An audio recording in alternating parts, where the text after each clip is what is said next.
So guys, October 20th protests is sacrosanct. The Igbos have approached Tinubu and said, look, enough is enough. Welcome to this YouTube channel. In case you're new to this YouTube channel, kindly hit the subscribe bell below because in this channel, I bring you everything that is trending and everything you need to know regarding Nnamdi Kanu. So the Igbos have now said that the October 20th protest is sacrosanct and there is no going in today's session, there are two video clips I'm going to be displaying here for you guys before showing you what the Igbos have actually said and the message they sent to Bola and Tinubu, because tomorrow will be a very important day in the lives of Igbos and in the lives of those who want freedom and justice for Nnamdi Kanu. And that very protest will take off by 7 a.m. precisely. And in this particular session, there is a video of Sowore I want you to watch and listen to, because about a week ago, Tinubu pardoned some drug dealers, and that angered Sowore a lot. And I must commend Sowore for coming out now and fighting for Nnamdi Kanu's release, because the injustice against Nnamdi Kanu is too much. The injustice against Nnamdi is too much. And this is why Sowore has come out and said, look, I won't take this. Nigerians won't take this. Biafrans won't take this. And everyone should come out by 7 a.m. because that very protest, it is in solidarity for the release of Nnamdi Kanu, because Nnamdi Kanu has no case to answer. And Nnamdi Kanu has to be released. Without wasting much of your time, stay put and watch these two videos as they roll out. But the first will be that of Sowore. Listen to what Sowore had to say about the pardon that was given to some drug dealers. And after watching the two videos in this very session, we are going to be heading straight to the Igbos message to Tinubu and his people. Pardon list, while Nnamdi Kanu's name was left out. What does that say about justice, morality, and the government's priorities?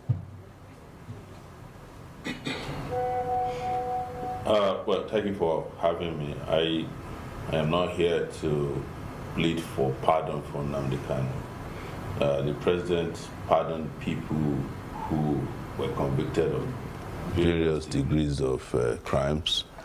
I don't have any idea how and why he pardoned them, but if you look at the people who are pardoned, you discover that there has been some kind of proximity or relationships that facilitated their pardon, especially when you look at the 53 persons who were pardoned who are drug dealers, and you have a murderer. You see a lot of political influence over the pardon, or maybe business-related influence or linkage. In terms of Nnamdi Kanu was not convicted of a crime. He has been in and out of detention over the last 10 years, simply because he started a radio program known as Radio Biafra, where he began talking about the liberation of the people of the Southeast under Biafra. And that was where his problem started. He was granted bail, left Nigeria, and they went to Kenya, abducted him, an extraordinary rendition him back to Nigeria. The day he was returned to Nigeria, I was in court at the Federal High Court. He was brought hooded, beaten, tortured, and they quickly rushed him back to the DSS after he appeared briefly before a judge, before we could even get to the courtroom. But the case has gone all the way to the Supreme Court. The Court of Appeal courageously decided that having been extraordinarily renditioned, there's no way a trial can stand, and they discharged and acquitted him. So the Supreme Court also said that he did not violate his bail. So Nnamdi Kanu, in my view, has not committed any crime that requires him being pardoned by the president. What the president should do, and what we've asked the federal government of Nigeria to do, the Nigerian state to do, is to discontinue this sham trial, because apparently there was no crime, and you can't sustain a trial when there's no crime established. He's been tried under what they call the Terrorism Act, or is it the Terrorism Prevention Act. I've been detained for 45 days under that act before. It is used to suppress people, likely, who are opposed to government. Treason is also something I've been subjected to. I was kept in this country for 5 years. What I'm saying basically is that when I see a sham trial, I know it because I get subjected to one at least an average of 3 times per year. So I'm just saying to Nigerians that we should not compare Kanu's situation with those who actually committed crimes. They were tried and sentenced to different prison terms. And then the president decided to pardon them, maybe because some of them are his friends or members of his community, we don't know. But because now they say they are reviewing this particular pardon, which shows to you that there's something wrong with the whole process in the first place. I've also heard that some of the pardon were influenced by corruption. People paid heavily to the officials who are involved to help recommend them for pardon. I don't know what's happening, but we know that this pardon has been put in abeyance as we speak now. Okay. But I just want to make it clear once again that I am not here to plead for pardon. In all these circumstances, has Nnamdi Kanu done anything that is almost 1% of what is going on in the rest of the country? Apart from occasional stops and gyration. Tell me what is happening in the Southeast. In fact, the Southeast might be the most peaceful place. Apart from this occasional stops of people kidnapping one thing or the other. And they do it as a result of, protest on Nnamdi Kanu. There's a pretext to commit crime because Nnamdi Kanu is held. If this was a fairly intelligent government, if they release Nnamdi Kanu today, there will be 95% peace in the Southeast, and that will affect the rest of the country. Of all these governors, only Soludo of Anambra State had gone to DSS once to see him, if I'm not wrong, about a year or 2 years ago. He's gone there to see him, And after that, maybe his colleagues advised him not to get involved. Why are they afraid? The young man is very popular in the Southeast. Let me not extend it to the rest of the country. If Nnamdi Kanu comes out today, Igbøs will do 90% of what he tells them to do, to the interest, not just in Igbo interest, but the Nigerian interest. Because what has he spoken about in the past? Mistreatment of his people. And if that continues and the rest of the country don't want the Igbos, then let them allow them go. This is the summary of what he's saying. How can you can't be shorter than me and be taller than me at the same time? This is the summary of Nnamdi Kanu's theory. So he didn't start today. Hazrike has done the same thing. There's so many other people. It was the concept of Odumegwu Ojukwu himself. If you don't want your people, then let them go. So guys, there are 2 different news I'll be displaying here for you guys. The first is from Sahara Reporters, and it stated, Igbo think tank Ala Igbo Foundation writes President Tinubu demands Nnamdi Kanu's release.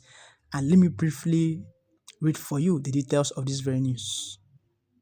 An Igbo think tank group, the Ala Igbo Development Foundation, ADF, has called on President Bola Tinubu to release Nnamdi Kanu, the 10th leader of indigenous people of Biafra, IPOB.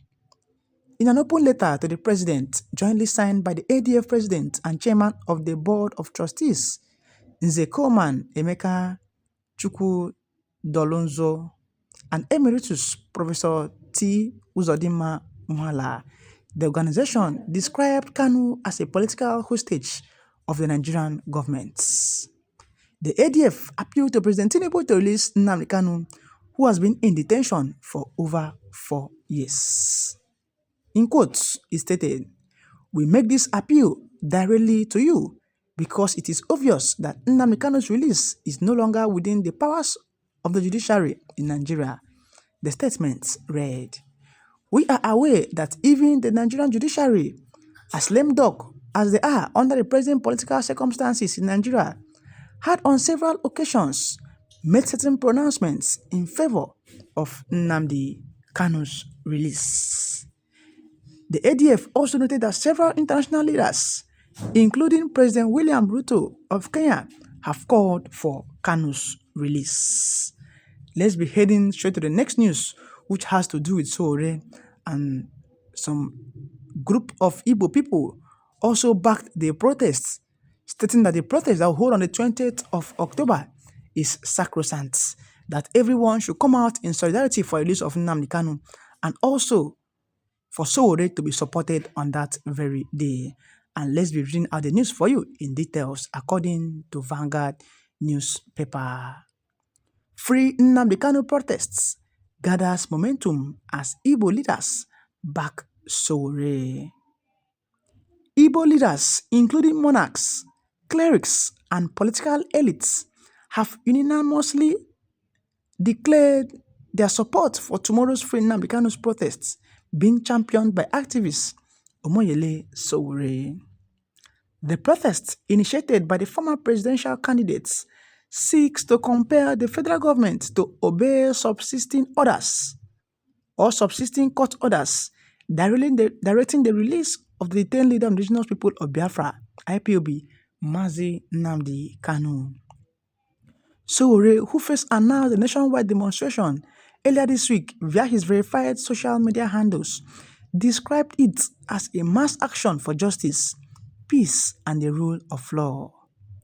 According to him, the protests is not just about Kanu's freedom, but about the sanctity of court orders and the need to end selective justice in Nigeria. This was the message from Sowore, and he posted it in his X. And this message has to do with what the Igbøs said about him, telling Nigerians that look, they have to come out on the 20th of October to support Sowore, that Igbøs have to gather in Abuja to support Sowore, that Nnamdi Kanu has to be released unconditionally, meaning the October 20th protests is sacrosanct.